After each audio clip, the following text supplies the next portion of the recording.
We've got one more day in the 80s, and then we're going to get at least a little break from the above normal temperatures thanks to a cold front getting ready to roll through this evening. So we're going to talk about what that cold front's going to do for us along with other things. Take a look, 7th and Range line right now. If you look close enough, you can see there's a few stray clouds out there, and we'll see a few more clouds build into the areas. We'll be partly cloudy as the day goes on, thanks to this cold front. Got a west-northwest wind at 7. It is 77 in Joplin, and boy, this feels like temperature is getting outrageous. Feels like 78 right now. That's just because the air is still pretty dry, and that's how it's going to be. This cold front actually doesn't really have any precipitation associated with it.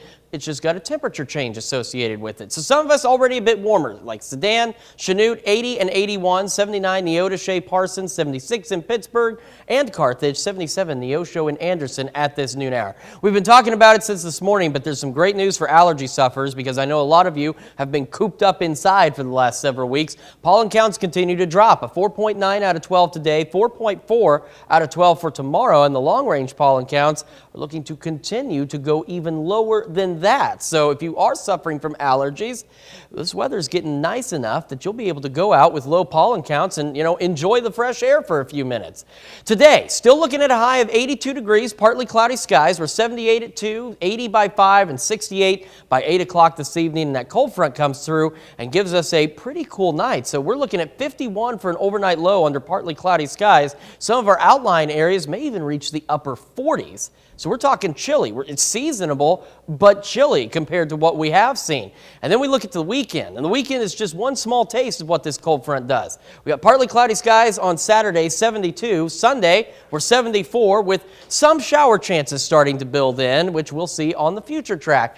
We get isolated to widely scattered shower chances heading through the weekend and into the start of next week. And we have slightly better chances of more organized showers as we head into Tuesday and Wednesday, and possibly even into Thursday, which, again, it's rain we need. We're not talking a ton of rain, but we're talking rain nonetheless, and any kind of precipitation we can get is definitely beneficial. And then it'll clear out of here and leave us with really seasonably cool temperatures. So there's another thing we're looking at too. Right now, the wind's not gusting too bad this evening, but over the next couple of days, we could see some pretty high gusts out there. And these are just the gusts, not sustained winds, but upwards of about 30 miles an hour as we head into tomorrow morning and into tomorrow evening and afternoon. Still staying gusty across the area, so make sure your trash can is, secured, bolted down, whatever it is you need to do with it to keep it in place. So again, just a reminder, 82 today. We drop 11 degrees tomorrow to 71. Hold on to the 70s through the weekend. Then we watch the increasing shower chances,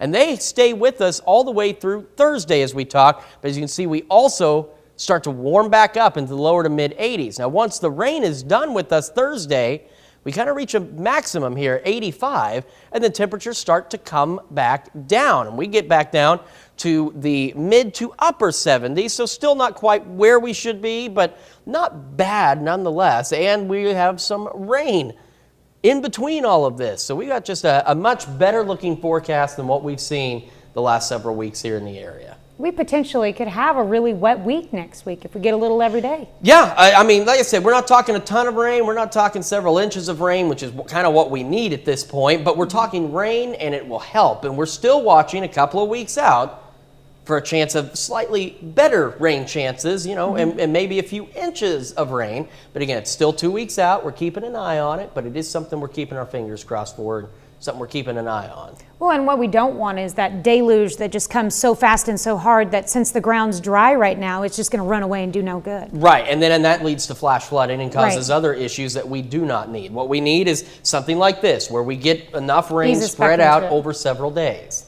Well, hope it happens. Keep doing that rain dance. I'm working on it. All right, thanks, Chris.